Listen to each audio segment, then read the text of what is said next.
bit wide. I believe the car may be a Kia. Yeah, it looks like a Kia to me.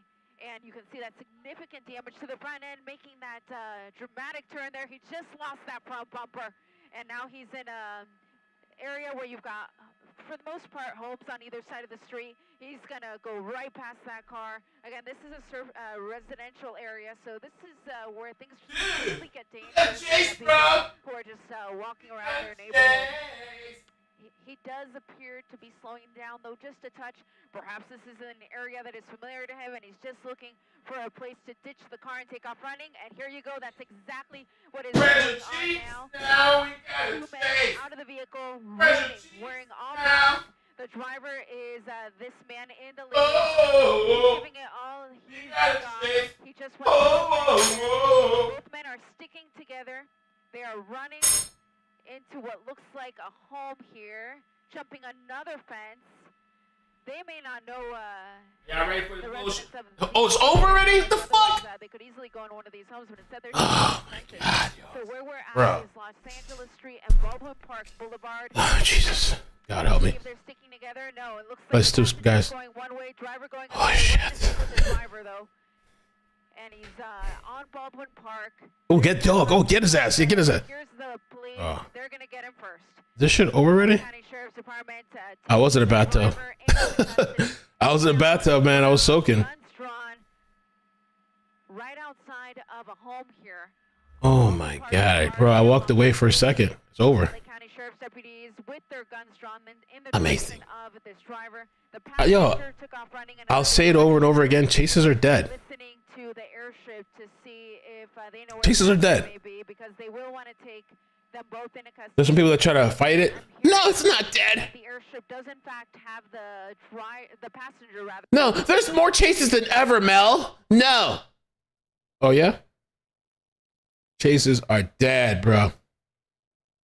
I should have known better than to jump out of the bathtub, the hot bath. Come on for this bullshit. I should have known better.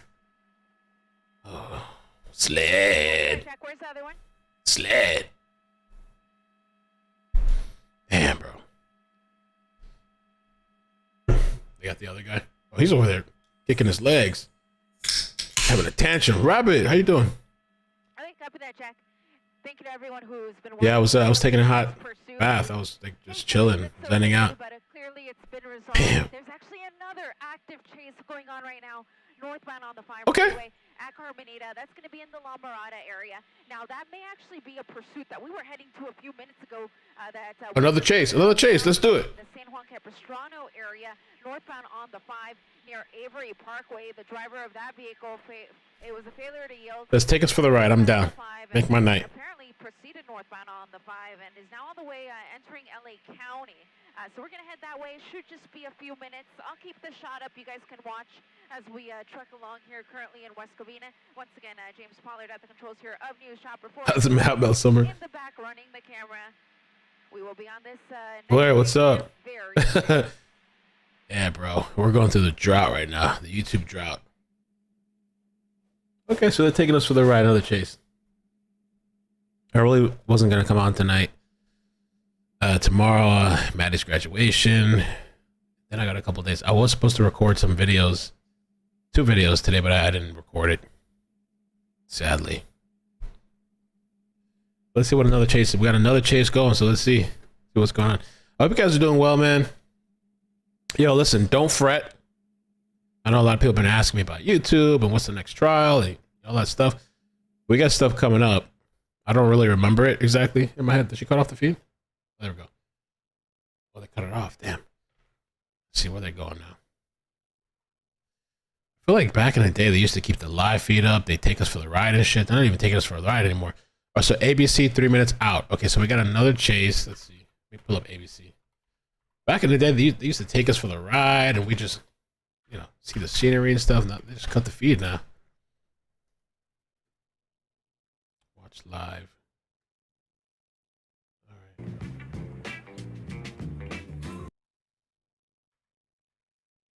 Now we get nothing. You got the DeSantis running. You got Pence running. You got all these other people running. Oh, it's gonna be a mess. A mess. My Tabiga said, "Love the short of you and your daughter." Oh, thank you. KTL has that on still? Oh, okay. Thanks. Let me check it out. Maybe I'll have both feeds up so we can keep an eye on Los Angeles. I should have known to get better and to be excited. Right here. So we still got this one up. While they get there, let's watch this.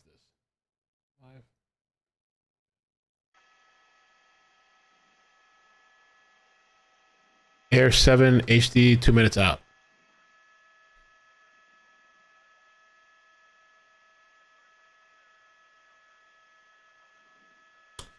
Air 7 live for standby for live feed. White sedan. Okay, let's see. We're talking about this one.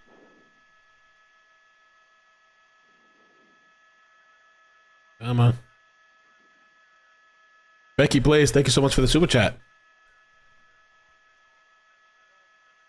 Bum, bum, bum, bum, bum. Say again?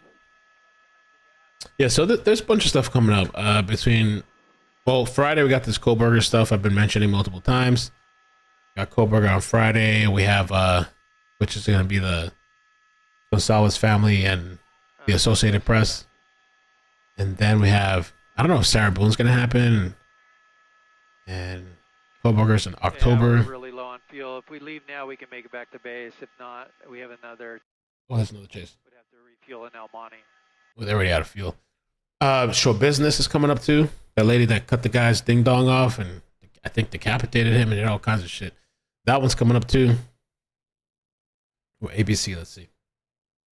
Who the hell is that? Oh, it's a cop? Okay. Oh, let's see ABC. Wait. Ooh, okay, we got another chase, baby. Let's get it. I'm excited now. Let's get it. Put this off. Hold on.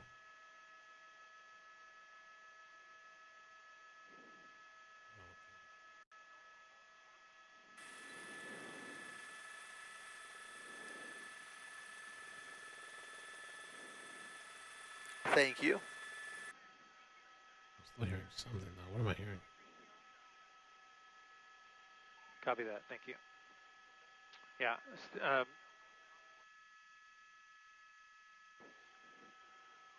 Well, unfortunately, we're going to have to take a break here as we gas, follow this pursuit up the 5 freeway through Downey here at the CHP, pursuing a red Toyota SUV.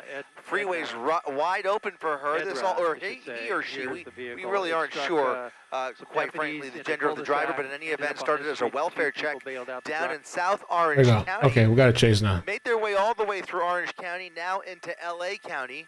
Okay, where good. As we peer closer in through that front windshield, I'm trying to see what is in that passenger seat.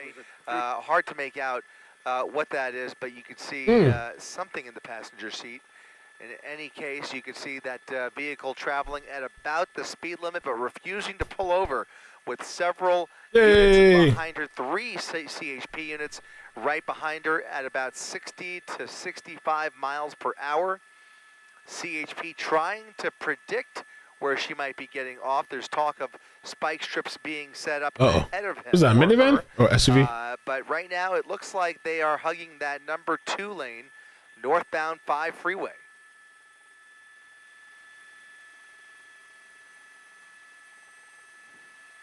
Looks like laundry. Northbound 5 approaching Bell Gardens. Again, a wide open freeway.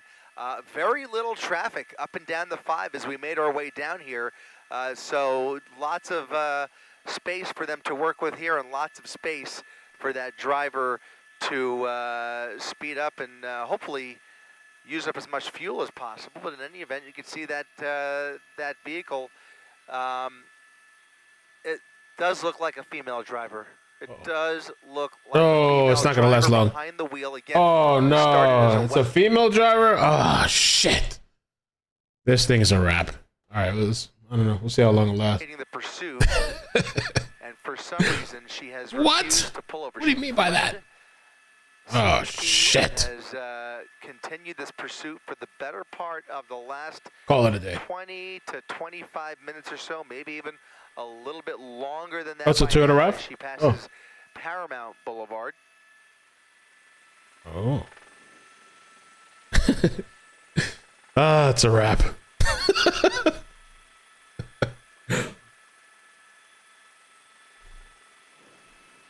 Chase is dead. Hey, the lady's stepping up though, right? The lady's stepping up. The guys aren't doing it, so we got the lady stepping it up.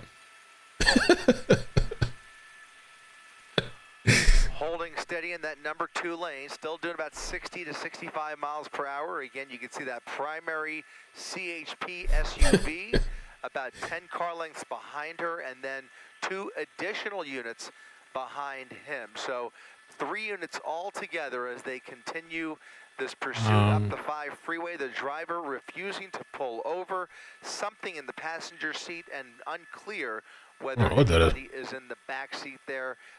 Those windows a little bit too tinted from our vantage point, but right now you can see she's pretty calm behind the wheel. She relaxed, yeah, not worried. It's a sport edition. It says sport. It's a Toyota. They're saying it's a RAV. Just chilling. I wonder what the one is. Let's see if I can find out. I was talking shit to about chases. All right, we'll see. Maybe I was wrong. I'll be glad to be wrong. It says Chase Alert says started as a welfare check. What?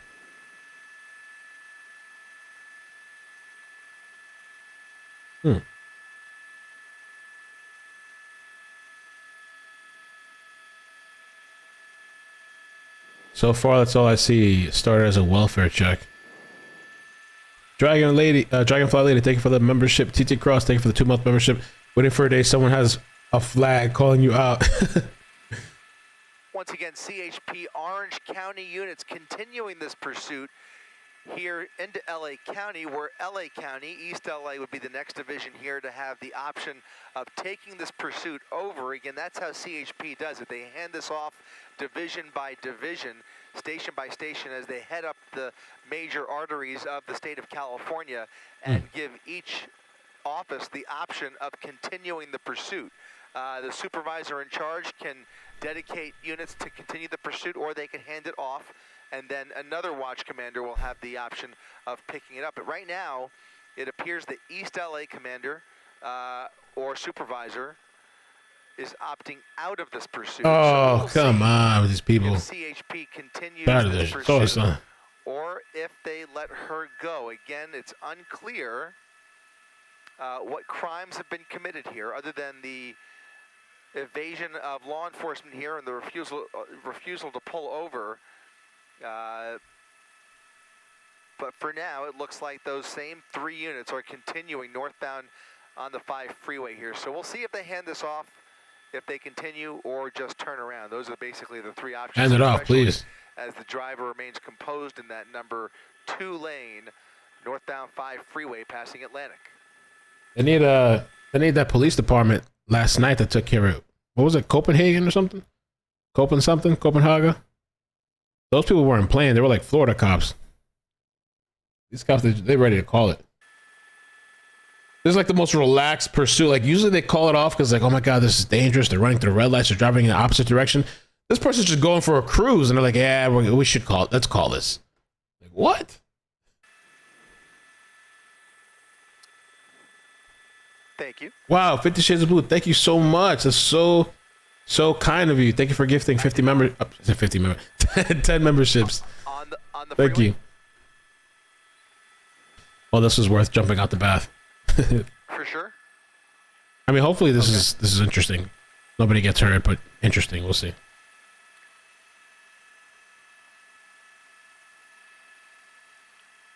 Appears the driver may have come in contact with a spike strip just a moment ago. Ooh. We'll see if it was an effective spike, a very unusual spike strip on the freeway. We'll pay on the close freeway? attention to those front right tires. Right now, both of the left tires appear intact, but we'll get a little bit tighter there, and we'll hold that shot right there as she continues up the 5 freeway at a relatively moderate. Sometimes it can take a bit too. Like when if they actually do hit the spikes, it's not like an immediate thing. It can take a little while to notice where the effects. I'm surprised. Did they actually pull it off on the highway though?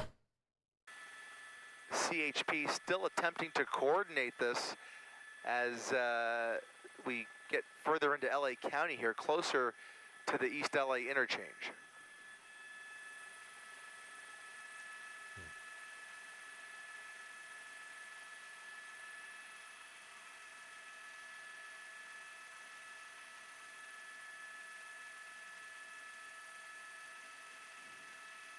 Hey, Facebook. Thank you guys on Facebook for watching as well. Facebook.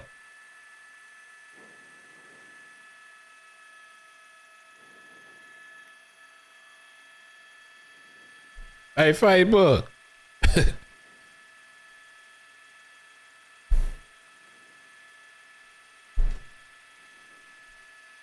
Well, that's true. They could run on flats too, Drew. I've seen some of these vehicles, depending maybe on the car, maybe their luck. Yeah, but they haven't slowed down at all. Are they slowing down? I don't think they've slowed down at all. Maybe they didn't hit a spike strip. I would have thought that maybe back tire looking flatter, Sybil says. I'm gonna take a look when they zoom in again. What song is she playing? Oh, that's true. L'Oreal says, "Pray don't have a child in that car." I hope not.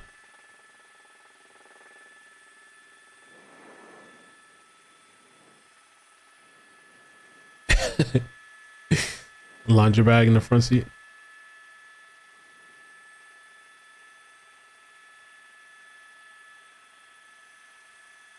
Respa, thank you for the super chat earlier. Get into the East LA interchange. She'll have a number of options. Right now, still committed to the 5 freeway. CHP continuing the pursuit into downtown LA, and we'll see if she gets off at the 10 or continues up the 5 here. Looks like she's already bypassed the 60 freeway. Coco Puff, thank you for the membership. Free Melly. That trial, well, it's actually going to be a while before it starts. I think the jury selection might be starting, or I don't know if it's already started, that rapper. But that's coming up soon. Living on a prayer. Japera, thank you for the... Once again on those front tires and see if there's any indication whatsoever that it actually looks good. She made contact with that tires. spike strip. As of right now, if that was a spike strip, does not appear to have been an effective spike. So those right tires, I'm sorry, the left tires appear just fine. Can't speak for the right tires, but we may have a chance here to come around the passenger side. Using turning signals and everything. Japara, thank you for the 24-month membership. Holy crap, amazing. Thank you. I'm here for a chase tonight. Missing trial days. Oh, it's coming. Don't worry, guys. It's coming. Don't fret. Thanks, Mo, for always being an amazing creator and friend. Thank you. Jessica, thank you for the 6-month membership. Love you. Hello, everyone. Hey, Becky Blaze, thank you so much, too. Yeah, don't worry, guys. The stuff is coming. No te apura. La cosa viene. Taylor Swift. What was that? I thought I saw something. Oh. Okay. I wonder, how would they pull off a spike strip on the highway? I mean, maybe if they coordinate in the cop car behind this vehicle, they drop the spike, and then the cop car would have to stop early behind the vehicle and then pick it up. I don't know, it just seems kind of dangerous. Oh, there was this really cute thing today. I was driving today and this cop pulled into the intersection because there was these little ducks and baby ducklings crossing the road. And so he stopped traffic. I was like, oh shit, do they do that? And as Toyota SUV, I'm gonna show you. I don't know how much gas she started with, but still refusing to pull over as she continues up the 5 freeway here. Now committed. Bro, She had a number of options there. She could have taken the 60 or the 10, but she is now continuing up the 5 freeway here. We're in East LA, going through Boyle Heights. happens really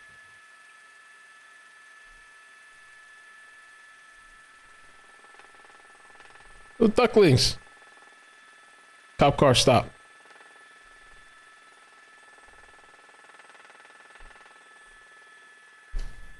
approaching Lincoln Heights, approaching the 110 freeway. Am I mostly doing trials now? I'm doing like kind of whatever comes. I mean, I still want to cover big stories or maybe missing persons along the way. But I mean, I think trials is something that we are going to start doing more frequently.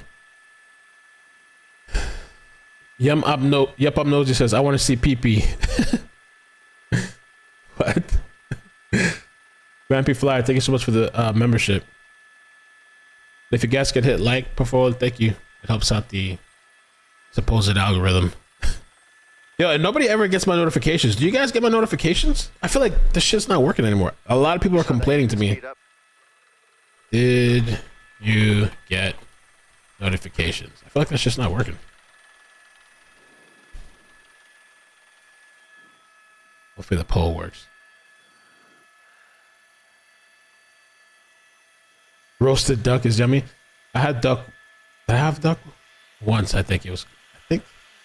I don't know. I might have. So it's unusual, we should point out, to see the 5 freeway this empty. And I think that's the reason we actually saw a spike attempt to begin with. And if I'm not mistaken, we may see another spike strip attempt on the freeway. These are very rare. These are very rare occurrences. Rarely do LA freeways allow the opportunity for effective spike strip attempts. But you can see there are just so few cars on the freeway this evening that if they have the opportunity, they're going to give it a shot. They've given the go-ahead, and we'll see what they come up with here. That's interesting. I don't think I've ever seen a spike strip on the freeway before. That's why I was kind of a little surprised they were doing that. But I guess since the road is kind of clear and it looks like they're kind of controlling the road somewhat behind them with these cop cars, I guess it's possible. I mean, it's going to be tricky not to try to, you know, mess around and get some of these other vehicles, especially these trucks and stuff. China shipping. To engage in this pursuit. So we have the original OC. 76% do get the notifications. Red SUV, no LA CHP officers, and so they've got this all on their own. I'm curious. Let's see if they actually do the spike on the highway. See if we can actually watch this happen. You've seen it a lot? 5540 says I've seen it a lot. It's normal. Being told there are some Santa Fe Springs units in this pursuit package, so we'll see. We'll see as they come up on Altadena here if they hand this off again, or if they just continue. But several CHP offices have declined, so I have a feeling this pursuit may or may not be taken over here, but we will see as they approach the Glendale area. Again, northbound on the 5 freeway.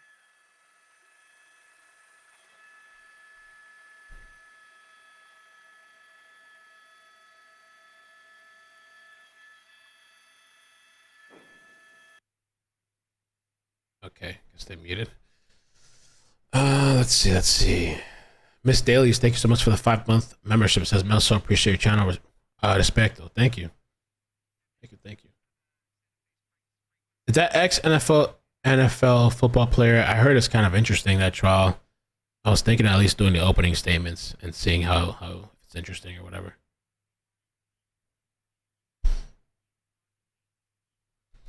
But I heard that's kind of a messed up case. He's claiming, was he claiming it was self-defense? I don't know. Gypsy stepping in for the lady said, and they say woman can't drive. Well, she's had it pretty easy so far. Does it look like there's a passenger now? I don't know. What happened to the white object that was in the front?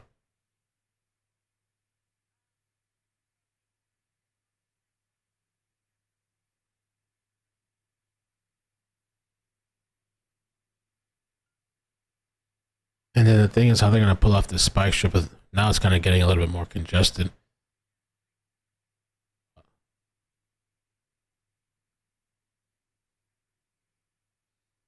Heather, thank you so much. He testified? Yeah, I heard he testified. And so did the girlfriend or the ex-girlfriend or somebody testified, right? Thank you, Heather. Appreciate that. 5 memberships. Amazing. I agree. Who said that? Joey says, why do people run? It's pointless. I don't understand either. Like, what's their end game? Where are you going? You know you're not going to get away. You watched the whole NFL trial? Is it good? I heard it was kind of interesting.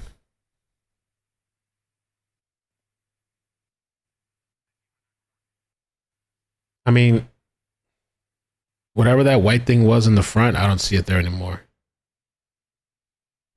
It looks like they're having signal issues. Let me pull up another just in case.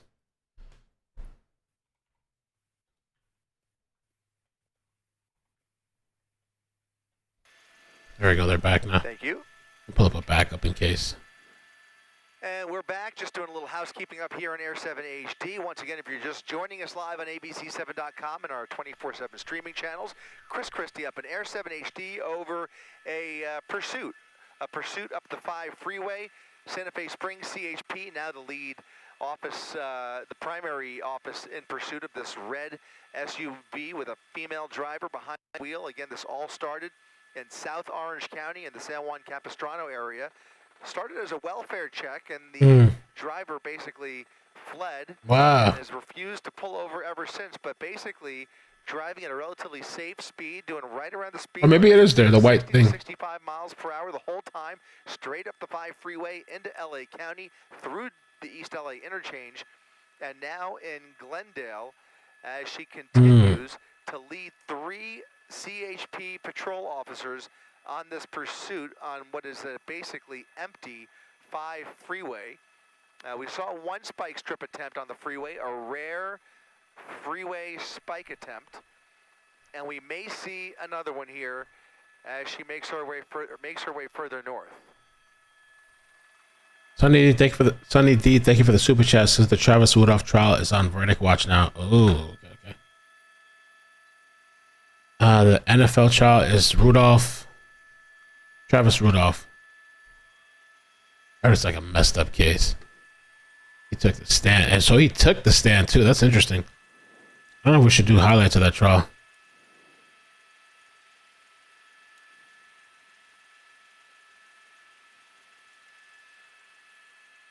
Was that Altadena that just took over?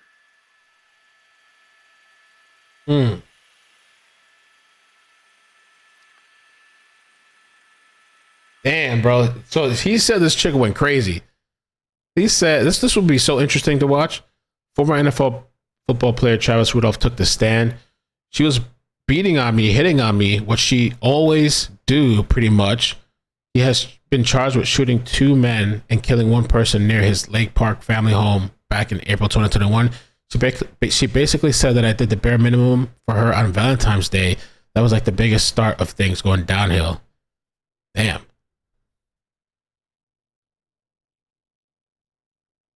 Countless times she would break down crying to me. Like, why won't you make me your girlfriend? Rudolph testified, and I told her it's no timetable to make her my girlfriend. Oh, shit. She said that she paid for everything in your relationship. Is that true? No, that's false. Wow. Very composed driving. Not a lot of erratic maneuvers. And it does make you wonder how much longer they will follow this pursuit. It's a safe pursuit, not a lot of danger involved in a chase at these speeds on an empty freeway, and that's the only reason I think we're really seeing them pursue this suspect. Oh, she was married? Hell no. Her own For real? good, her own welfare. That was how this started. It was a welfare check. A woman inside of her car refusing to come out and fled in this red SUV. And shit, I'm kind of interested in covering it a little bit. Joey says the crazy girlfriend set him up. Wow. Yes, Mel, the girlfriend Dominique is worth watching. She's having an attitude. You should watch it. She's married. Hell nah. Wow. There was any crime committed at all. So with this chase here, they're just saying that they were doing a welfare check and this person just started running. That's all. So far, that's all we have. San Fernando Valley.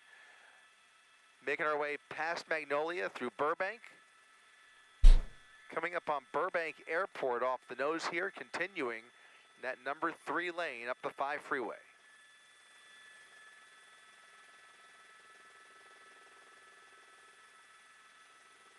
Hmm.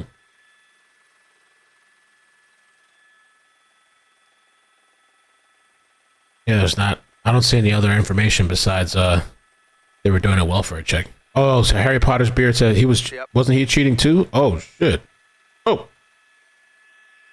My wife on TV being chased by police. Let's get a little over it. We got that sound wall, and I think they might try a spike strip from the right side here coming up, somewhere up there. Can I get a 15-minute interview with you for my documentary, CrimeCon? Are you doing a CrimeCon documentary? Just kind of just hug the freeway a little bit. That's all. Text didn't I think I texted you, right? Unless I texted the wrong number. I did text you or something.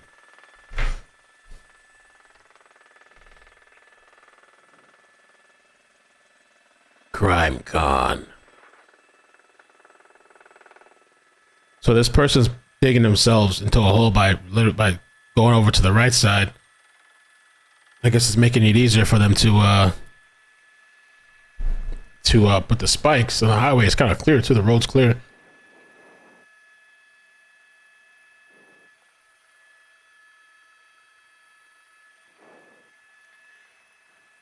As we continue up the 5 freeway, worth pointing out, if we widen that just a little bit, you'll be able to see they've actually set up a traffic brake behind her.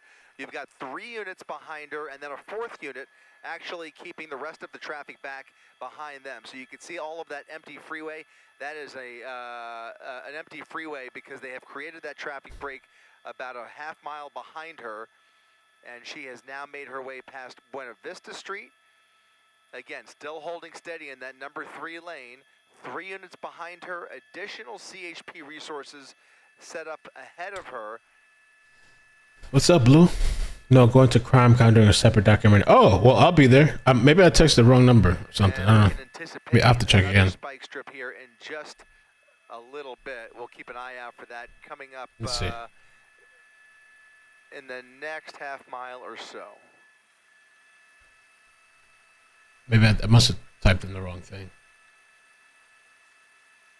Oh, shoot. That was the guy from like, oh, here we go. Oh! Looks like a pretty successful spike, pretty much. Is this person high that's driving this red car?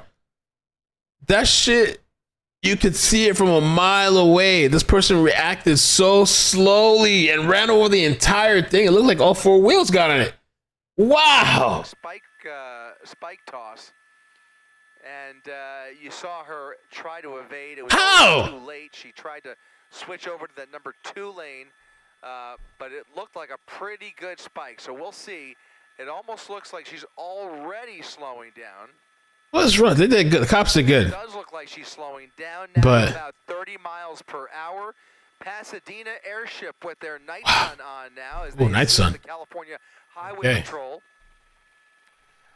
The SUV now gangster. slowing to a crawl here, about 15 miles per hour, maybe showing signs of stopping. Wow. Turn up the chopper. Thank you. Okay, let me turn it up. Hold on. I didn't realize it was low. And it looks like both of the front tires, the right and left tires on the front end, are gradually losing air. That driver's side tire almost completely flat, and you can see that right passenger side tire going flat as well. Again, as she's basically driven over 2 spike strips. That last one clearly was effective, was able to inject a straw-like peg into that wheel and release that air slowly. And you can see she's now slowing down dramatically. And they have created that traffic brake not only for the spike strip, but also perhaps for a rare freeway pit maneuver. When she slows down to this speed, she's right in pit maneuver territory. If they give the go-ahead there, you can see Pasadena's, actually that's CHP. Is that CHP? No, yeah, it's CHP. So CHP and Pasadena both helping out here with their helicopters. You can see the night sun lighting her up here as she picks up a little bit of steam once again here, maybe up to about 35 miles per hour. The cop came out of nowhere? That vehicle is going to start behaving very differently as those front tires go flat. It'll become more difficult to steer. It'll become more difficult to maneuver, and we'll see how that plays into her next move here, because for the most part, she's been traveling in a straight line. She's been keeping that wheel pretty steady, and she hasn't been changing lanes a whole lot. But she has certainly slowed down now. Continuing up the 5 freeway at Penrose Street here in Sun Valley, approaching Sunland Boulevard. Kind of dope. Night Sun, that's what they call it. CHP ready to execute that felony stop here.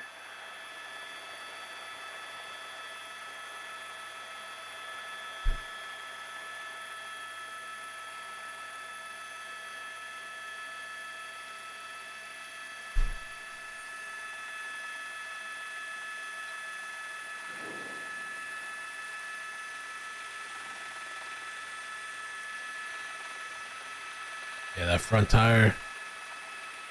Maybe the back too, I'm not sure. Interestingly, that rear tire, at least the passenger side rear tire, still looking pretty healthy, at least from our vantage point. Oh. But those front tires have essentially gone flat. You can see her slowing down a little more, perhaps.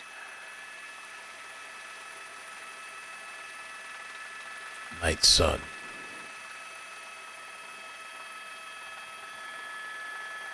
Yeah, maybe it's another mental health crisis. I don't know. Right?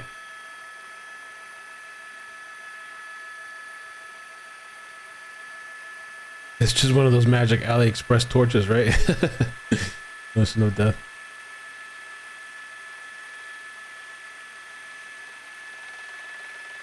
I don't think this person has any intention to stop. Maybe they'll slow down to a certain speed where they can try to drive. 30 miles an hour.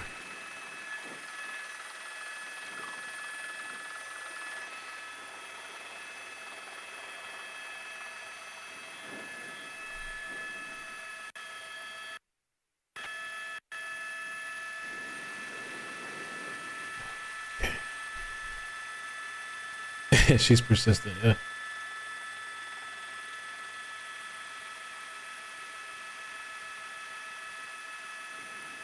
Yeah, they actually just kind of slowed down, but still going.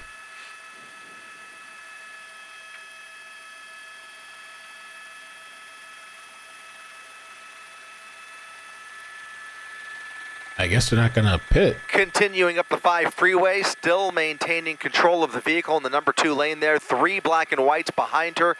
California Highway Patrol committed to this pursuit. They've got air resources as well and some assistance from Pasadena PD. You can see they are slowing down as she continues to ride those front flat tires.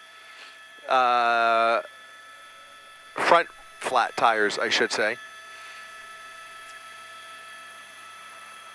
Under Peoria overpass there, and still in Sun Valley as she crawls up the 5 freeway. We'll go ahead and widen out. I want to give you some perspective here to show you that traffic break about a half mile behind her. So all of that northbound 5 freeway traffic is being held back. You can see the headlights building as we pan over to the left just a little bit, and you can see that traffic that is starting to build up here.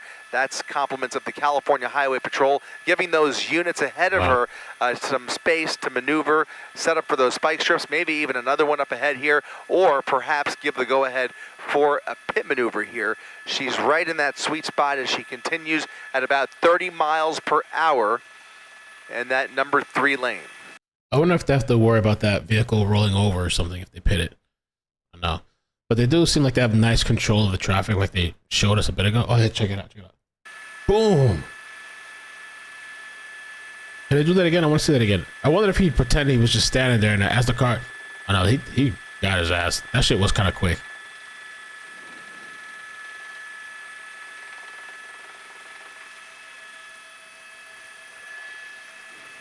Oh, look. Are they getting ready for a pit or not? This one's getting kind of close. Oh, no, he's on the other side. Okay, he's getting ready. He's setting up, I think. Can he merge on? Looks like another CHP officer possibly joining the pursuit there on that entrance ramp. Looks like they could see her on the phone. So the female driver appears to be on the phone as she continues to crawl up the 5 freeway. Just passing Brantford Street, you can see in the number 2 lane there, a unit passing her, possibly setting up for another spike strip. We'll see if that happens again. She's riding on those 2 front flat tires, but those 2 rear tires are still pretty intact here. So they may give it another try to bring the vehicle to a complete stop, but right now it looks like that first, or I should say the second spike attempt was pretty successful. Brought her down from about 60 to 65 miles per hour down to about 30 miles per hour, but she's persevering here and refusing to take her foot off of the gas pedal. So now down to about 20 to 25 miles per hour. You can see units off to her left and her right, and 2 units right behind her as they get ready to hand this off to CHP's Newhall division, making our way into the San Fernando area. I don't know if there's kids in there. So many people have been asking if there's kids. I have no idea.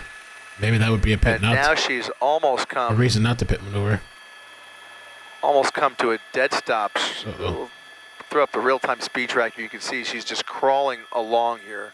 And that front left tire is really starting to come apart. That front left tire. This is where you might start seeing some spark. There you go, sparks.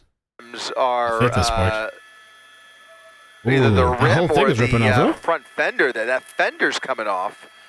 And that is making contact with the asphalt. You can almost see some sparks there as we come up. Look at that, losing the front fender. Yeah, let's go ahead and get on that driver's side once again here, and we'll see what the damage is like on the other side of the vehicle. Clearly, that flat tire has caused some big problems for this vehicle, and now you can see that fender flying off in pieces. Thank you guys for joining me tonight. If you could hit the like button, please. Thank you.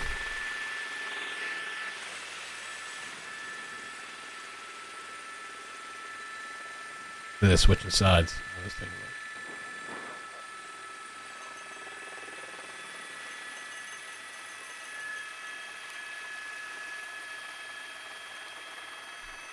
And if I'm not mistaken, that left rear tire might be on borrowed time as well. It's hard to see in the dark here, but you can see that rear tire a little bit wobbly, if I'm not mistaken. And the front left driver's side wheel, she's all rim. So all rim on the driver's side, a little bit of rubber left on the passenger side.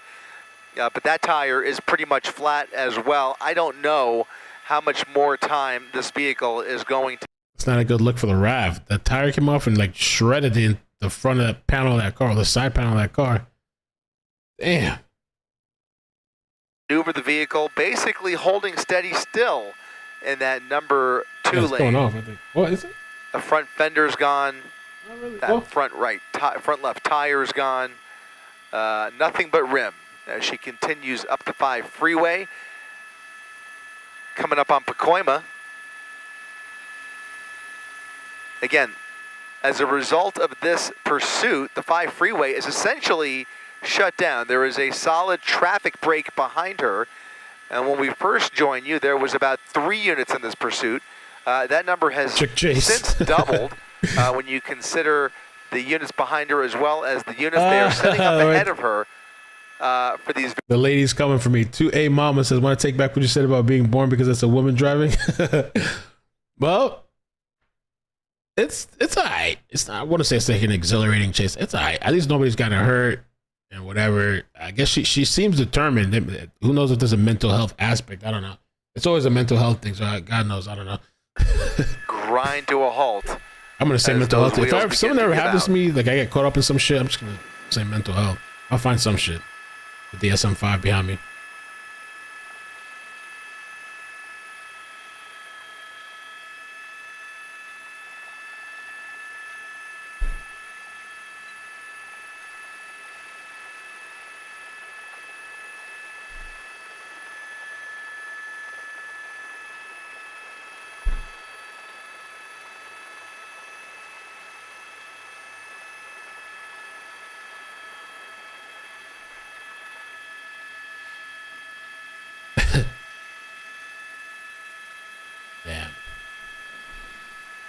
Oh, thank you so much. Let me see. I got some super chats.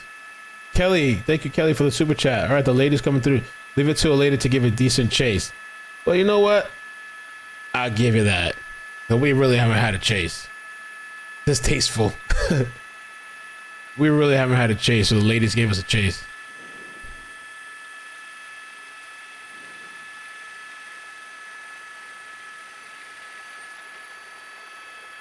Took one for the team. It's a crawl. Yeah, it's true. I see that. I do see that. Yeah, I think those are new units up ahead now, getting ready to replace this current pursuit look at that package here. traffic. You're going to see that primary unit swap out. You still have CHP's helicopter overhead down there, and they're the ones calling the shots out to the units down below. There are the new haul units that are about to engage in this pursuit, I believe, as she continues at a slow clip here.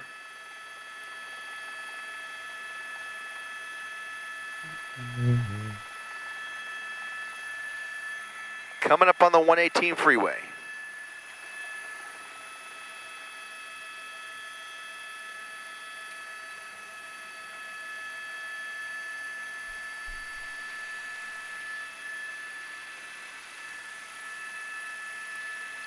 Still going. Oh, yeah, you didn't miss nothing.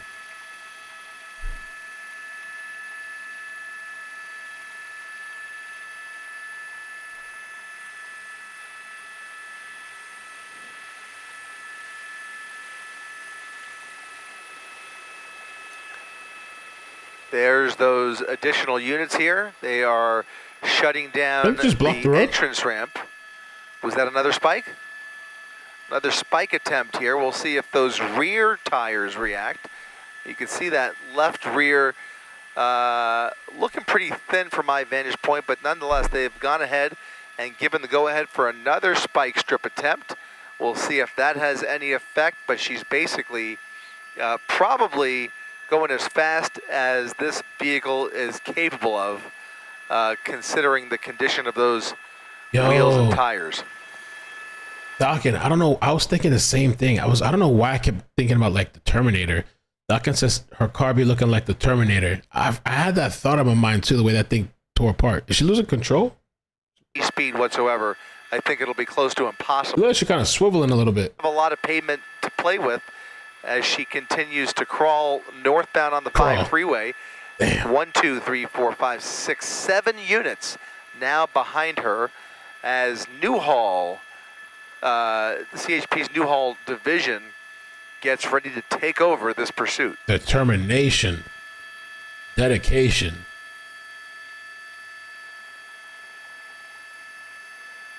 Yes, it is kind of swerving, right? Is she having a hard time keeping control? I couldn't even see. I didn't see if they landed those. I guess they did. The second set of spike strips. Again, only doing about 25 miles per hour, and that's the only reason she's able to maneuver the vehicle and control the direction of that vehicle. Because if she speeds up at all, it's going to be very difficult to steer that SUV. So, again, she's going about as fast as she can.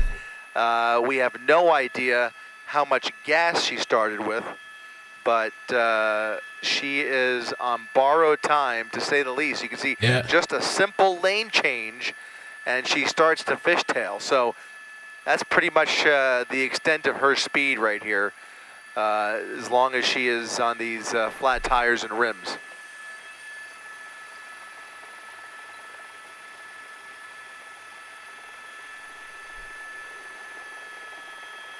$20 miles an hour. Wow, man, this is incredible. I mean, shit, I've been complaining, right? I've been complaining. We don't got to chase, and everybody's been saying it's too short. Now we got something a little bit longer. Just a slow, kind of a slow chase. This cop car has its like headlights on, I guess, with these extra spotlights. I remember that one day we were doing a chase. You guys remember the Whippet chase? I remember that day that my mother was coming over, and I really, and there was a chase coming on, and I really thought it was going to be short. So I was like, yeah, come over. It should be over in no time. Once again, to recap, if you're just joining us on ABC7. 4.5 hours later, that shit was still going. My mother came and my mother left. In Orange Look at County, that car. CHP, Orange County Division, actually the San Juan Capistrano officers trying to check on her when she fled.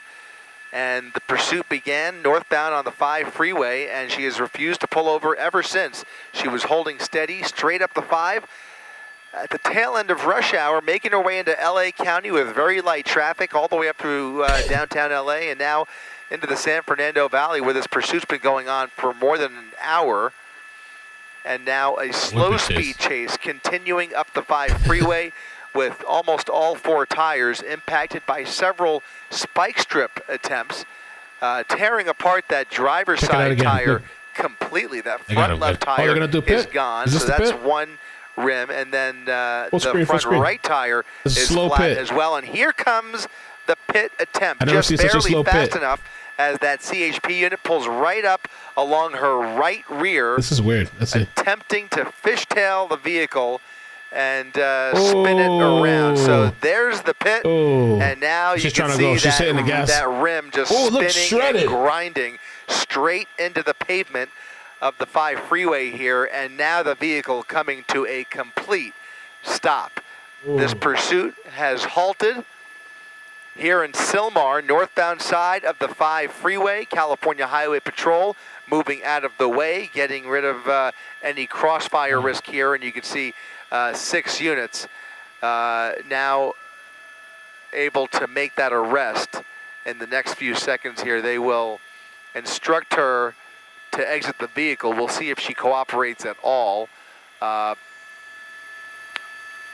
If not, they will probably pretty soon. I don't think this will be an extended standoff, but that vehicle is pretty much done, especially after that pit maneuver. So the vehicle's come to a stop.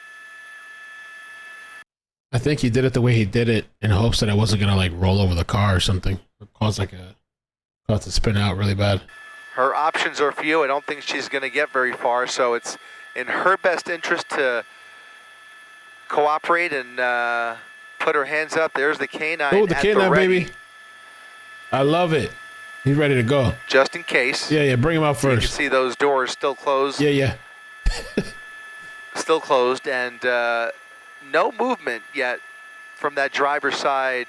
I couldn't be a part of the canine team because I just, they're shooting into it? Are they shooting something? Passenger side of the vehicle. Likely less than lethal. Yeah, they're shooting into it. Maybe rubber bullets being fired in there. Uh-oh. If we could, Johnny, let's go ahead. Let's go ahead and do an orbit and see what we can see out the passenger side. I still don't see any movement, but you can see something, some projectile being shot, more fire into the vehicle. Look at this. At last check, that passenger side window was shut. I don't know if it's been rolled down since we've been following her on the driver's side, but they have now fired something into the vehicle through that passenger side window. Several rounds. Wow. You can see that driver's side window has been shattered as well, and it's unclear whether she has been struck, but it does look like a laundry thing, like some of you guys were saying, like a laundry bag or something. Them to do that, you can see she is now clutching on to what appears to be a pillow, maybe shielding herself with that object. You can see them shining a bright light into the passenger side. There must be some holes in that passenger window, right? Yeah, you can see it shattered there, but the windows are still up. Yeah, those tires are shredded, bro. Ooh.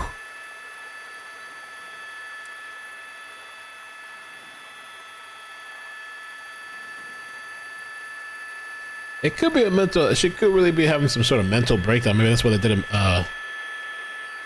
That's why they did a welfare check.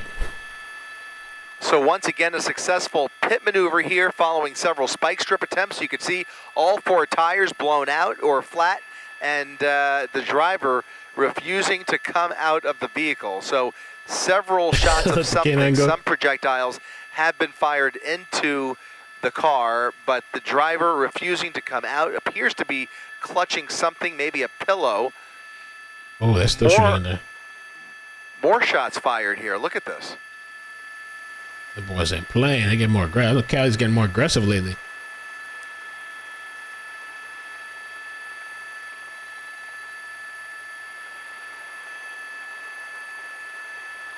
Normally, this would be like a 5-hour standoff.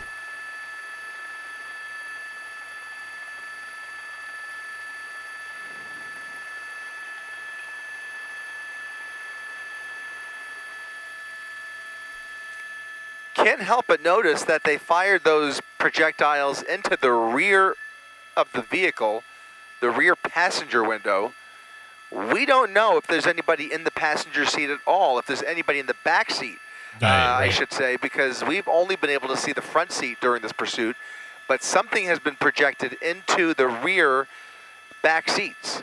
Not sure if there's a reason for that, if they were aiming for the front seats, but now both the front and rear windows have been fired at by what appear to be less than lethal rounds. To what effect, we're not sure, but she still appears to be moving in the vehicle, refusing to come out. All 4 doors still remain shut. But again, just pointing out that we still don't know if there's anybody else inside the car. As far as we're aware, only the driver, but those officers have fired something in the back seat. They're pushing up now. They're pressing. They're as not an letting the arrest shit go team by. now approaches the vehicle with a shield. Look at them approaching that back seat. Approaching the back seat. Oh, they're breaking the window. Towards the driver, trying to get a view from the rear. And we'll get a better idea if there is anybody in the back seat here. They've now shattered that rear window. And we'll push all the way in there. Josh, let's push all the way in if we can. And see if we can, as they do this, they clear those windows. And you can see if there's anybody or anything of interest in the rear back seats. Looks like the car's full of stuff. CHP making communication with the driver.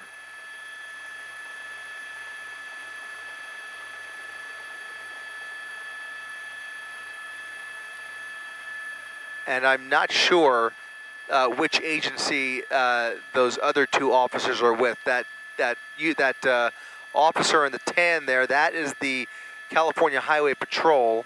I'm not sure. Oh yeah, it looks like that's CHP canine units that are the ones that have the shield up there. So that's canine, yeah. CHP canine units and another unit there. So 3 units in this arrest team as they communicate with the driver. He's putting his firearm away, it looks like. And now stepping away from the vehicle. Lots of personal belongings in the back seat there. As they're living out the car. And also, they've been holding onto their pillow the entire time. It looks like entry through that driver's side door. They're like holding onto a pillow. Still clutching onto a pillow there. You can see her moving around, and they are going to pull her out of the driver's seat she here got in issues, the next few man. seconds. This is what it is.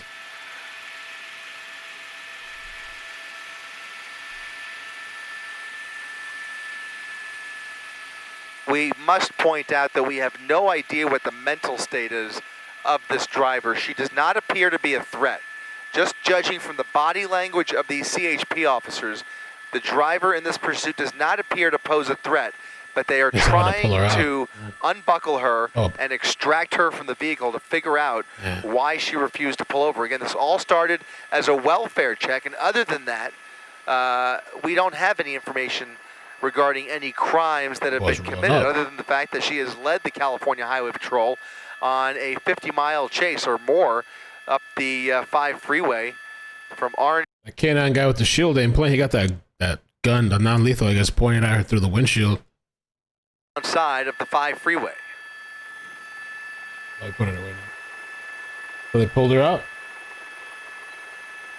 Jesus. Right. They're still holding on to the pillow, it looks like, too.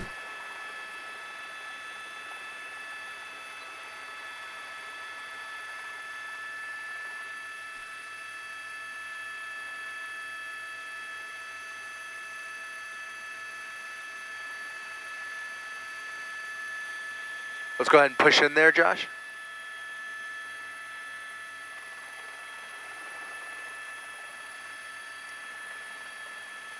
Female suspect on the ground.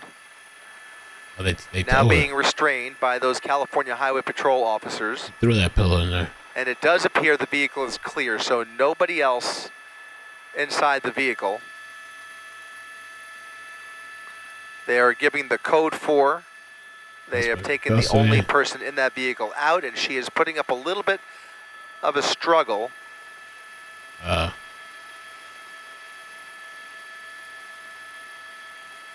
But she is now safely in custody, and I would not be surprised if they perhaps call for an ambulance. But give her the pillow. As of right now, we should point out the 5 freeway remains shut down at the termination of this pursuit.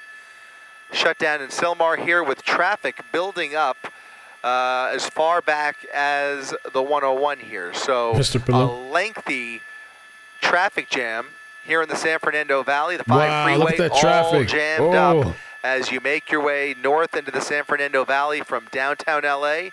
California Highway Patrol placing one woman under arrest, and fortunately nobody hurt during the course of this pursuit, but this one has come to an end as they try and get her to cooperate here. Unclear what her condition is.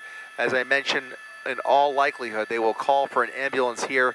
That will take some time, but you have several units blocking all lanes of the 5 freeway. They will try, I presume, to reopen those left lanes to get traffic moving again here, but for the time being, you can see a bumper-to-bumper standstill traffic jam here in the San Fernando Valley. Again, that's the northbound side of the 5 freeway, the 118 near the top of your screen here. That jam is taking you all the way back to downtown LA, all the way back to the East LA interchange. We are seeing a massive traffic jam as a result of this pursuit.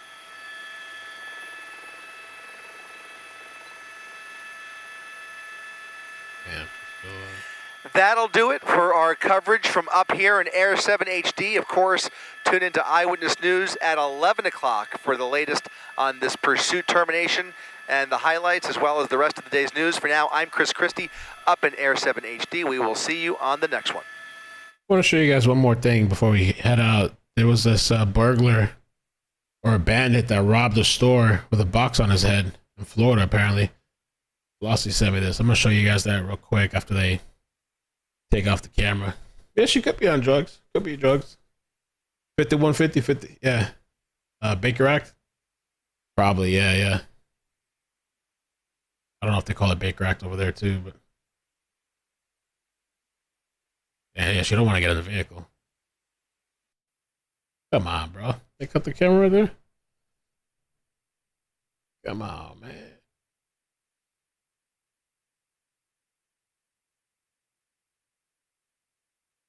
that from earlier? That's from earlier. All right, so let me show this one then. This one clip that I want to show you.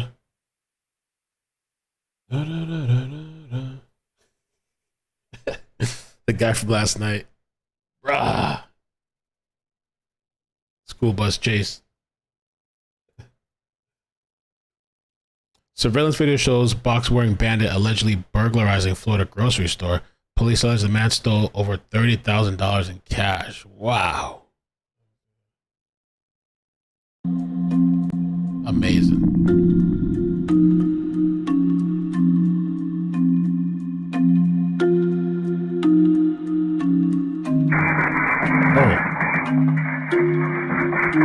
Vincent 33 was allegedly caught on a surveillance cameras wearing a cardboard box as a mask when breaking into a glass display containing iPhones. Okay. Getting creative.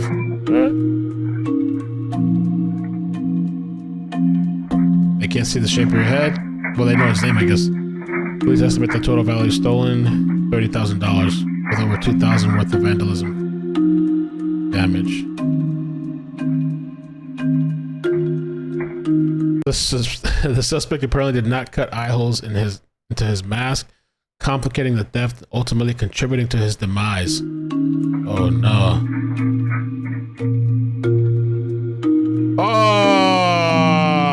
bruh. No. Roughly 8 hours after police responded to the incident, Griffin was spotted at the same plaza as the grocery store. He was back at the same place? Was spotted at the same plaza as the grocery store. Okay, I guess at the grocery store and arrested. Hell nah, this dude tripping. Is he crying? Oh no. Oh, what's wrong with this guy? Take the L. What is going on here? Can we get this body cam? That's why I need the FOIA. That's why I need a FOIA plug. Oh, he's homeless. Oh, that's a little. Who is homeless with 11 criminal charges, including burglary, grand theft, criminal mischief, cocaine possession. Oh, he's high too, though. And resisting arrest. I'm not gonna run. Oh, damn!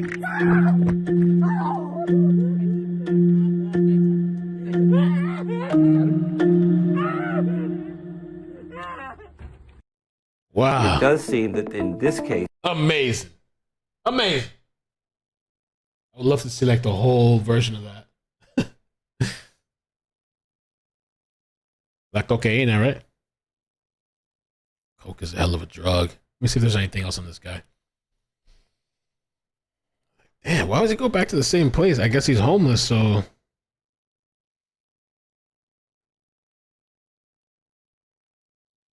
Let's see. Body cam. No body cam yet. That'd be gangster.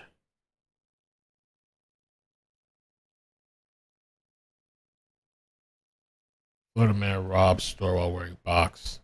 I love that. Amazing. So he messed up. Had he been able to keep it on his head, he might have got away with it.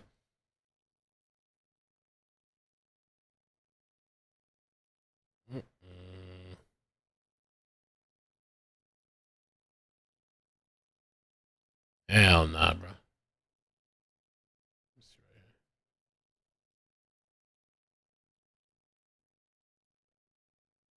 On camera in Miami Gardens, police investigating a robbery at a cell phone repair shop. And that suspect put actually a box over his head to conceal his identity. Local 10 crime specialist Bridget Matter with more. Not right now, Sam. I want to show that. It's for a not something specific you live see for- every day. The disguise this guy decided to use was a box, and this is the do actual it though, box Sam. used. And what you'll see in this video is this was not a foolproof disguise because it fell off, and that's what helped police track him down.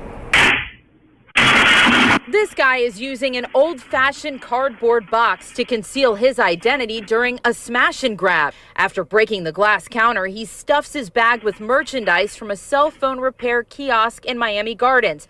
But the box fell off, giving police a clear look at their suspect, 33-year-old Claude Griffin. He's in and out in just under 30 seconds.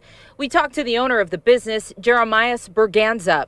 What was your reaction when you watched the video and you see this guy with a box on his head? I had a laugh on my face. I was sad because it happened. Berganza says the suspect got away with a big haul. So 19 cell phones and how much in cash? About $8,200. According to this arrest report, Griffin visited the Price Choice supermarket to steal not once, not twice, but 3 times in the same day, using a different getup each time. Here he is again, but with a shirt wrapped around his head. And guess how he was caught? Back to the scene of the crime. Once again, according to police. Berganza says the suspect is a regular at the plaza. Like 10 hours later, after the break-in, they called me from the barbershop saying that he was in front of the liquor store. Cell phone video shows him trying to run from a Miami Gardens officer. He was arrested and brought to jail. The suspect in this is facing several charges, including burglary and grand theft. Berganza is hopeful that he'll get some of his money and merchandise back. In Miami Gardens, Bridget Matter, Local 10 News. Ooh. I saw someone in the chat mentioning about a plane flying over where, Virginia? Pilot of unresponsive private jet that crashed and killed 4 people was seen slumped over. What happened with that? I don't know about that. Let's see. Give it a video. Military jet scrambled.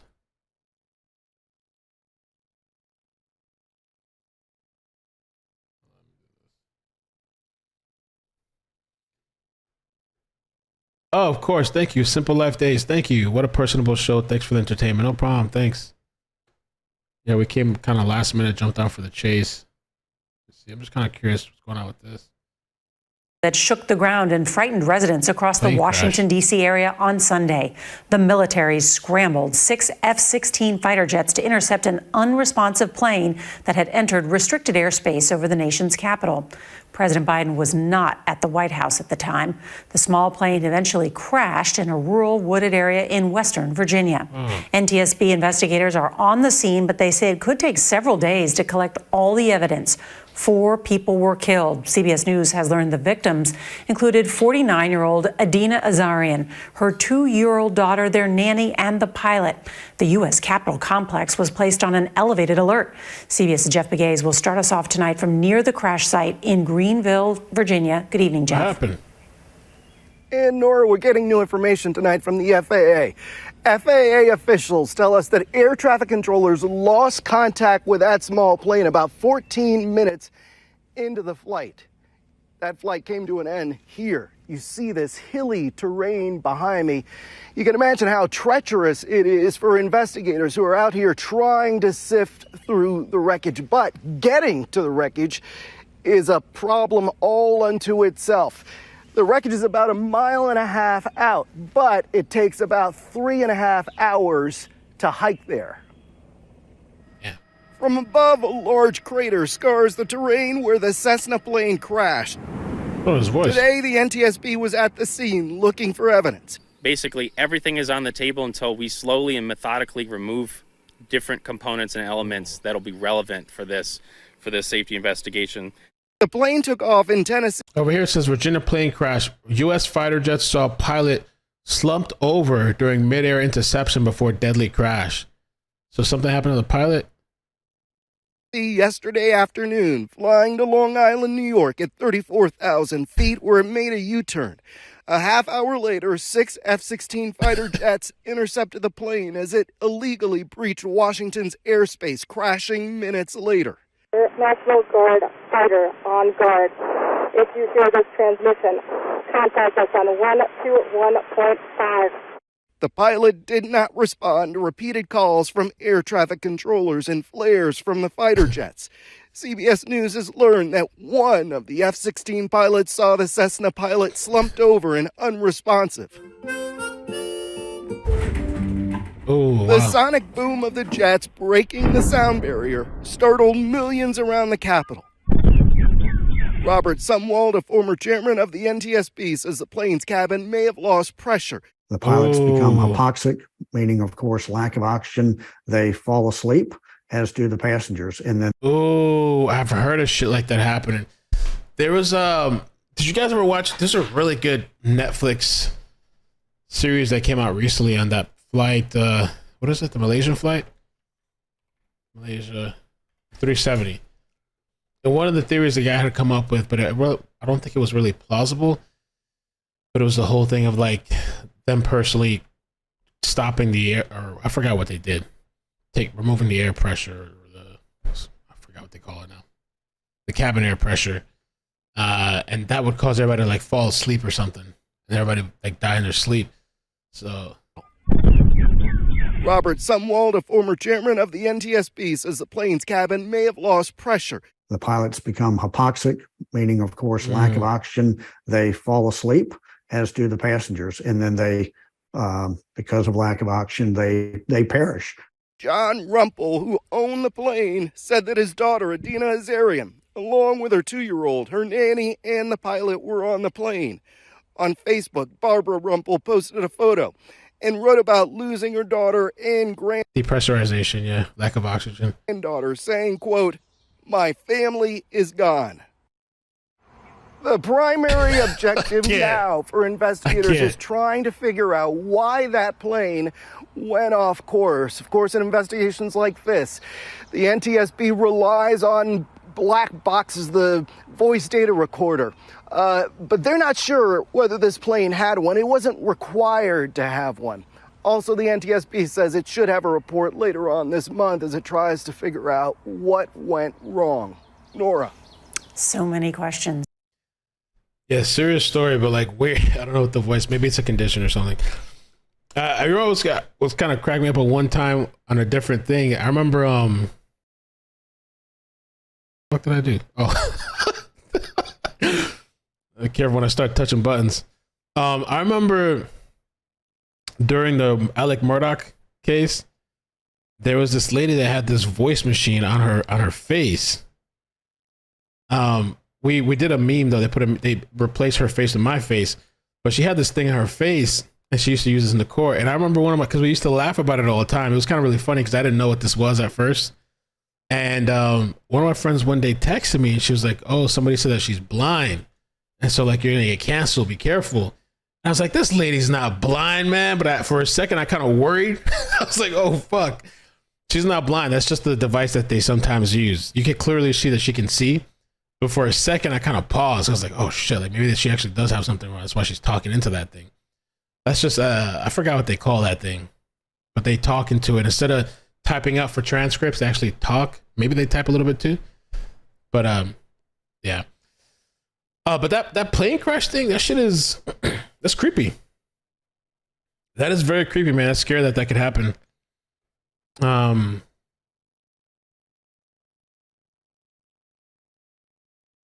That they heard that sonic boom.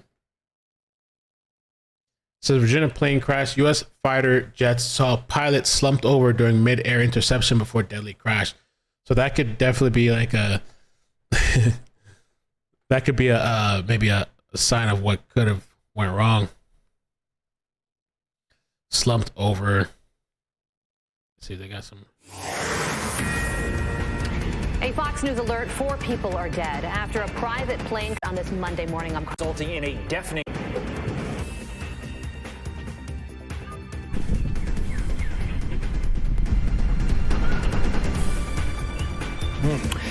Alexandria Hoff has more from Washington. Alexandria. Well, Todd, Carly, by the time that boom was felt and heard, this plane had traveled for hundreds of miles, likely on autopilot. The private aircraft took off from Elizabethtown, Tennessee yesterday. That's where it initially embarked from. It was close to its Long Island destination when the Cessna Citation suddenly made a 180-degree turn and began flying in the other direction. When it eventually reached Washington, D.C.'s restricted airspace, NORAD scrambled 4 F-16 fighter jets.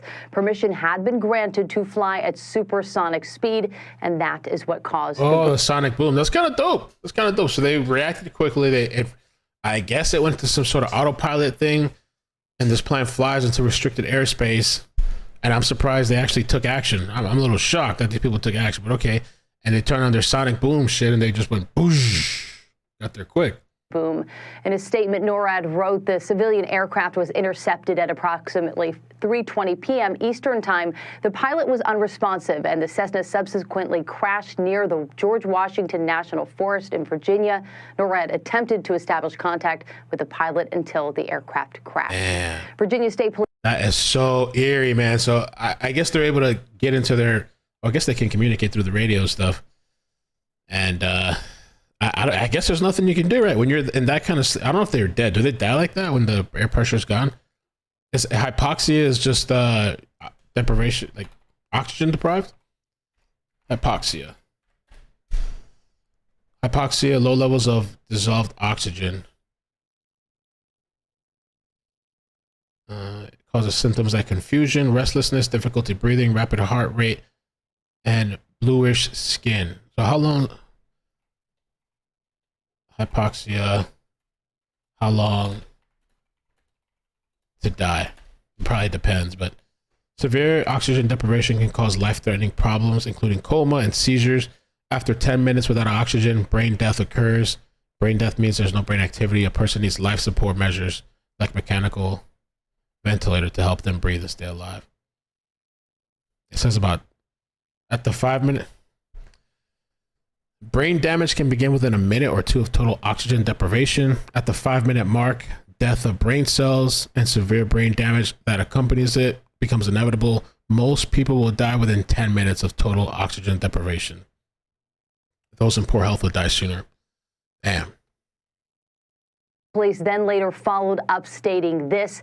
At 3:50 p.m. Sunday, the Virginia State Police was notified of a possible aircraft crash in the Stanton Blue Ridge Parkway region. Search efforts by the Virginia State Police, Augusta County Sheriff's Office, and Augusta County Fire Rescue immediately got underway by ground and air across the region. Shortly before 8 p.m. Sunday, first responders were able to reach the crash site by foot. Standing in the wind says they pass out without pain. I mean, I guess, yeah, that's what I've heard. That's true, I guess. They wouldn't, they would just fall asleep. Sandy O says they fall asleep and die. Police has suspended its search efforts. No survivors were located. Now, speaking to the New York Times, John Rumpel said that he's the plane's owner. He said that his daughter, his granddaughter, and her nanny were passengers on board that plane alongside that pilot. The article reads, quote, Mr. Rumpel, who is also a pilot, said that he had little information about the circumstances of the crash, but hoped they had not suffered. His voice breaking, he said that if the plane lost pressurization, they all just would have gone to sleep and never woke up. Barbara Rumpel, his wife, wrote on Facebook just this one devastating line: my family is gone, my daughter and granddaughter. An investigation is underway into the cause of this crash, and NORAD did emphasize that multiple attempts were made to contact this pilot, including flares, and that this plane was not shot down. Carly, Todd. Tragic reaction from the...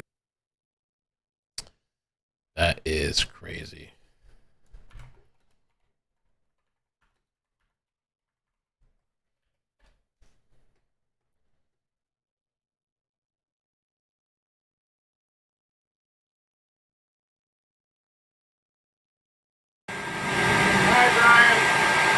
All right.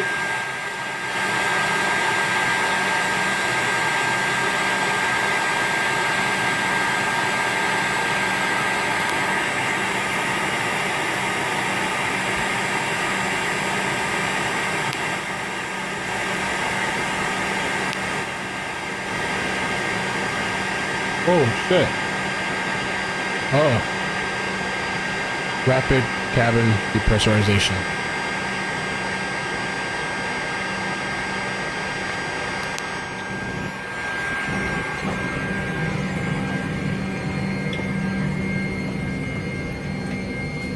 It's like walking through a cloud.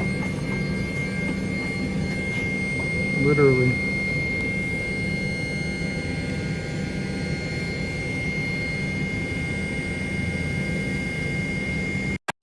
Creepy. Or maybe not. Maybe that's just a normal function, but just thinking about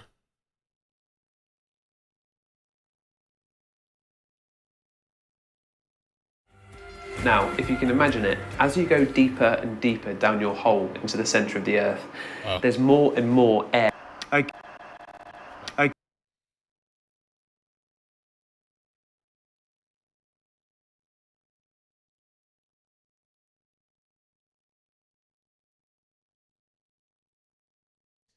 doomed aircraft is left to fly until it runs out of fuel. I have Netflix, man, because I used to watch a lot of and it's been a while since I have, but I watch some of these airplane documentaries. I shouldn't, because I get paranoid when I fly, and I think about all the possible ways we can die on this plane. Every time I fly, I think about that. Every time there's a little shake and a little turbulence. But that Malaysia 370, I thought that docu was so freaking good and interesting. And that's when I started watching some of these different. And they always tell you that they're supposed to be comforting. Oh, you know that there's more accidents in cars than there is planes. I'm like, yeah. That should've made me feel better. Yeah, whatever. Yeah, there's a couple of stories like that. I wonder why that happens sometimes. Is it like a malfunction, a glitch? I don't know. It's the safest thing ever. You're better off flying than in a car.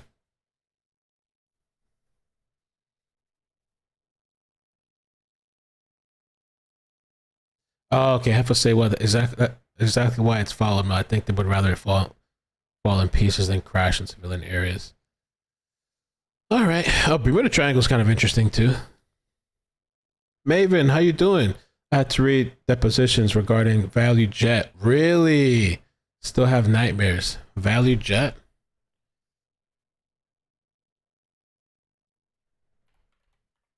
Value Jet. I should get out of here soon. Tomorrow I gotta be up early. Value Jet Flight 592 erupts into flames mid-air. They have a whole 45-minute documentary, but let's just watch a short clip. 25 years later, first responders, families remember 1996 Value Jet crash. Take a look. We actually drove by the area where our personnel had been working, and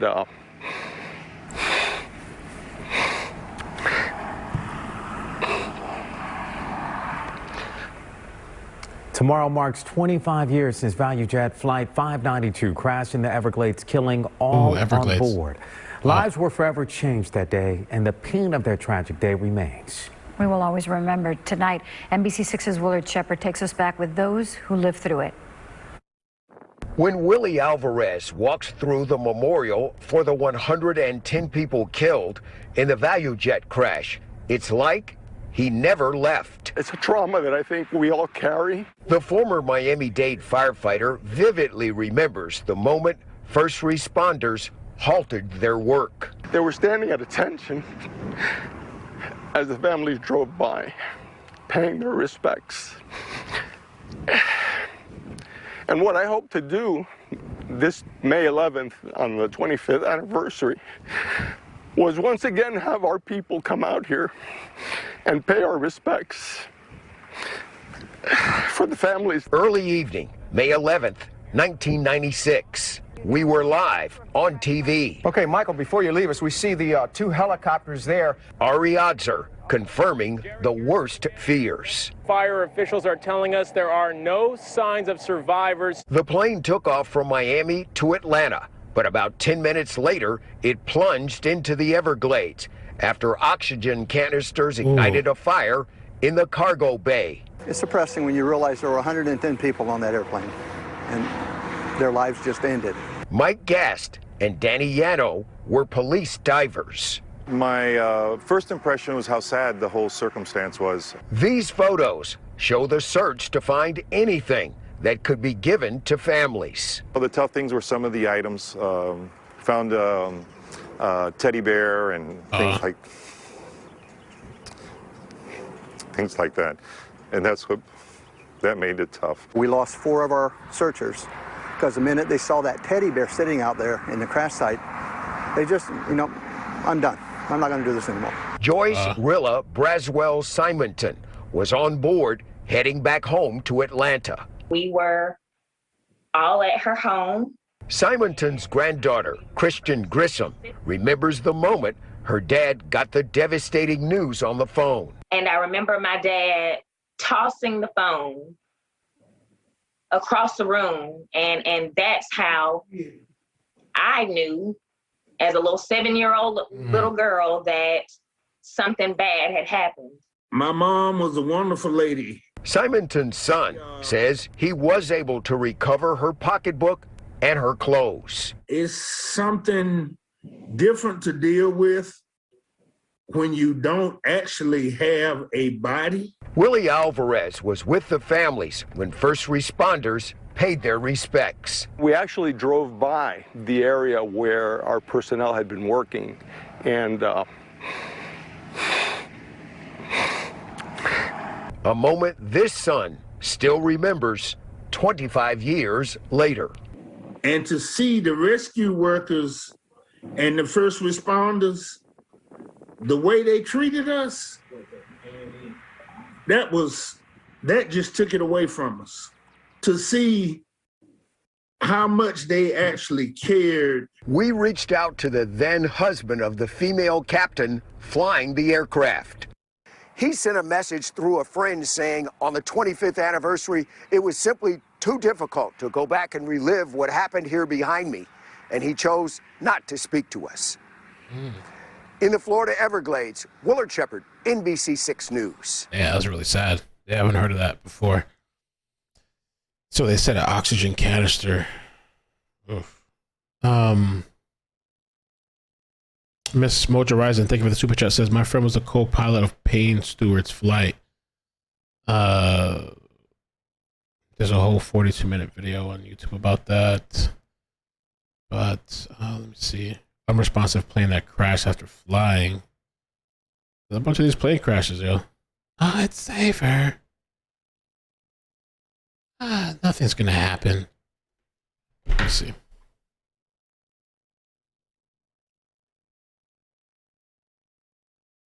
Capital yesterday to intercept a plane that had entered restricted airspace. The military response created a sonic boom that shook neighborhoods in the area. Federal investigators. That's the story we just looked at. I was trying to find the one, Payne Stewart. Hold on a second. Let's see. Oh, this was just recently? Oh, no. Virginia plane crash echoes 1990. Oh, wait a minute. So it's similar crashes, like similar types. Investigators say the Cessna plane crashed near the mountains of Northern Virginia, but state police found no survivors. Jeff Gaze is in Stanton, Virginia. Jeff, good morning. Yeah, good morning. This is where the search has been focused as a possible auction. My family is, as well as the defined edge at about 8 p.m. at Invest. Let's look at this New York Post. It's interesting because I see all these articles comparing the flights to that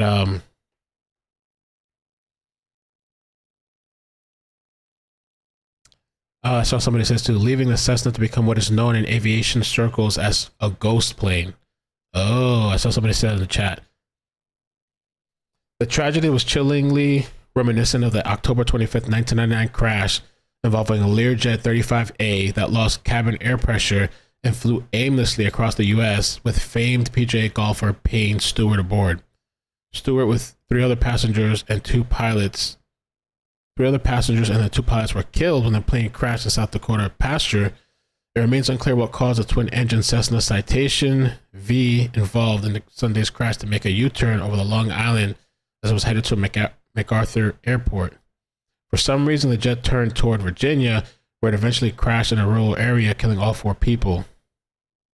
Several F-16 fighter jets were scrambled in Washington, D.C. to intercept the wayward aircraft, which eventually dropped at a rate of more than 30,000 feet per minute and crashing into St. Mary's Wilderness. But yeah, I feel like they're both. Okay, there are two things getting mixed together because they're talking about both crashes. A little confusing, but it's similar though. Ghost plane.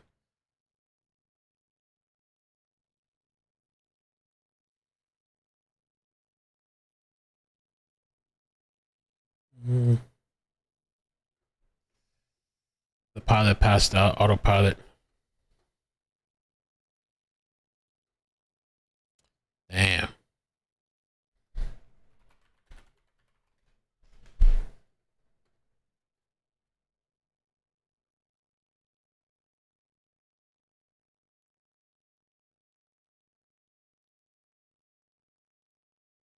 Audio release from DC plane that crashed and killed 4.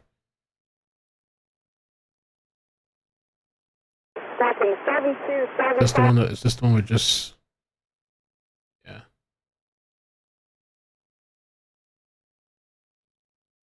Let's see.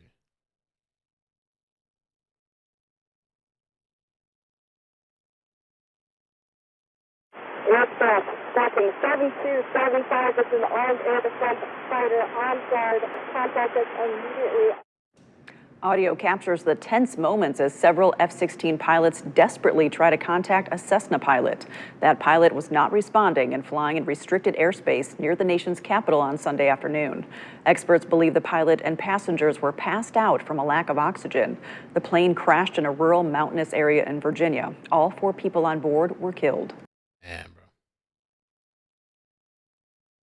Flights from hell. If I'm on the plane, as soon as I say that shit, bro, my heart's just like...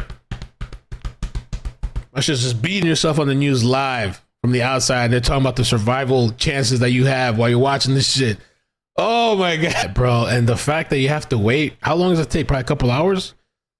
What's the best way to burn fuel? Are they just gonna have to fly fast, or they're just doing circles? Burn?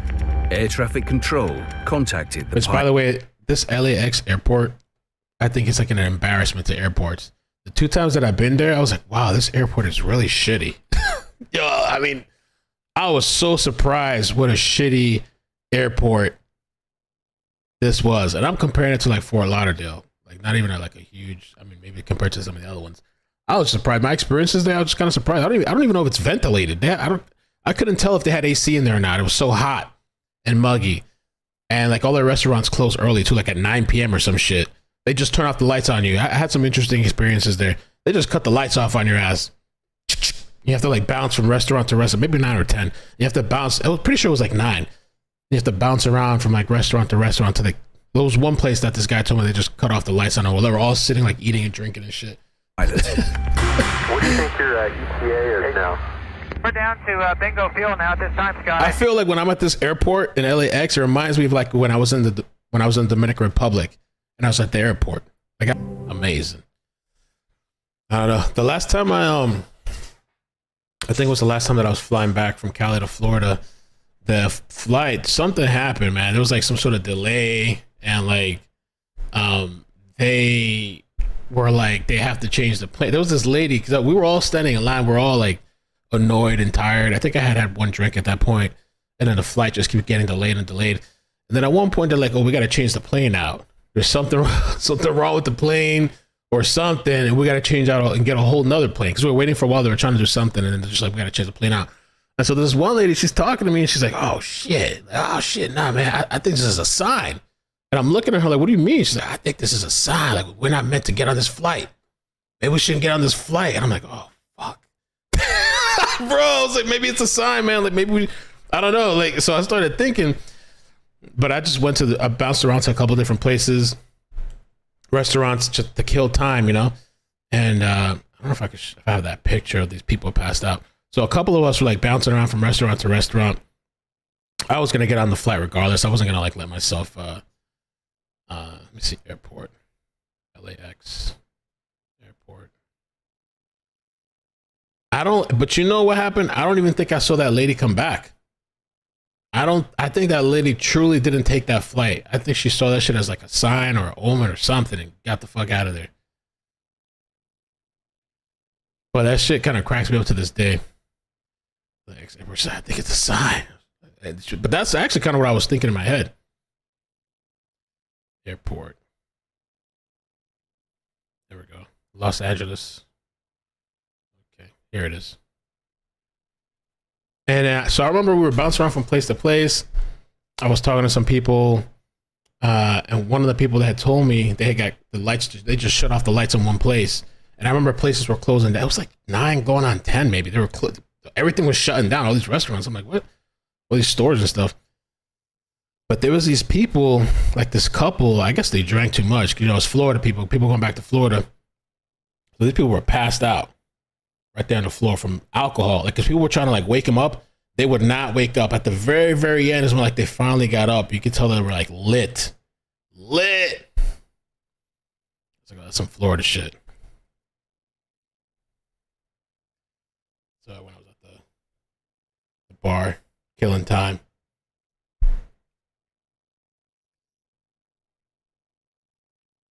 LAX. Cali.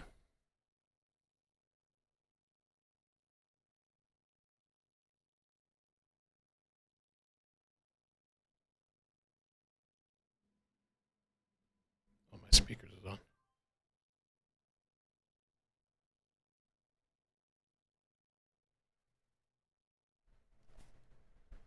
So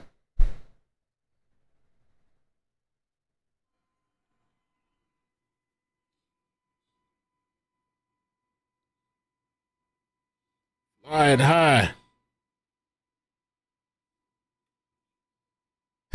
I was like, Jesus.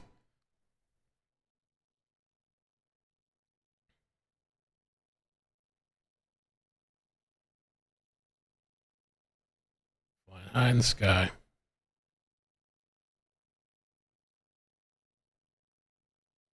So yeah. Oh man, I don't know. Can you imagine being on that flight with your kids? Yeah, I don't even know what would I say? Like, yeah, I don't know. The only thing I would try to do, I joke around about Cali all the time. I troll Cali. Tom Mick said Florida is anti-California. I joke around about California. I don't think I could live there, but I do like to visit. That's about it. I would visit. I've been there twice. I would go back. Most of my viewers is actually from Cali. Most of the people that watch the channel. Then I think it's like Texas, New York, Florida, or something like that.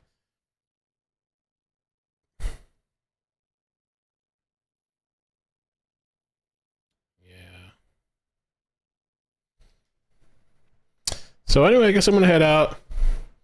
Gotta be up early tomorrow, and tomorrow's Maddie's graduation. So yeah, I like filming out the window too. Let's see, I got everybody right. Brit Bomb, thank you so much for the super chat. Love hanging out with you, Mel. But I'm gonna be paranoid flying, and I'm going to Florida in 2 weeks for vacation. Oh snap! Are you in the hubby coming to Florida? That's nice. Amber, thank you for the super chat. I think we're caught up. I'm in September. I'm flying in a small plane up to Orlando, I think, for the CrimeCon thing. And I hear in the small planes you actually feel the bumps more. So I'm gonna be like a little, like, I don't know, Lord. Yeah, Cali is ridiculously expensive. Charging like $700,000 for like a shitty 2-1 with no space.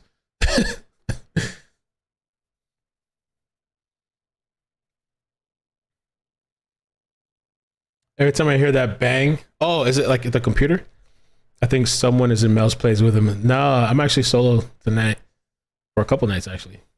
Solo. Get into trouble.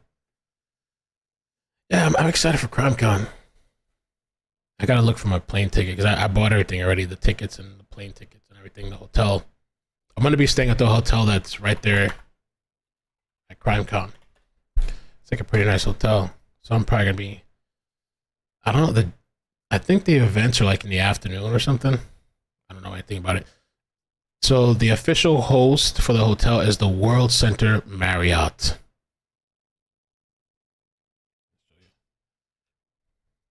Because if you get tickets, like I think you get some sort of discount or something. We have discounted room with prevailing rates between $174 and $225 per night. So like if you get tickets, you get like some sort of deal with the hotel room or something like that. You get 2 bottles of water per day. Amazing. Wow. Well, they actually give you $20 in dining credit per room, excluding Starbucks and gift shop.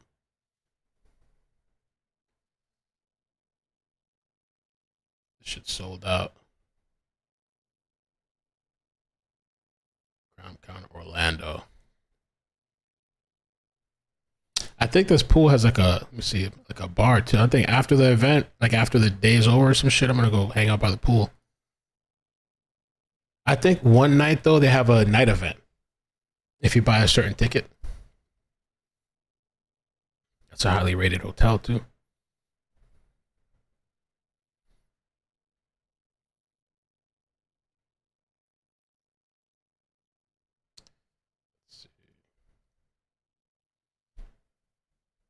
Yeah, what I'm gonna do is with the CrimeCon thing, I'm gonna bring this camera and I'm gonna buy some memory cards and some battery packs, just 2 memory cards and battery packs, so I can record. Yeah, no Starbucks, right? Nah, Shredder said CrimeCon, how you gonna have a booth, give a talk, sign some panties? Nah, I'm not doing a booth. I'm just gonna go there as a somebody that's just walking through. I think that's gonna be a lot of fun, just walking through. Chilling.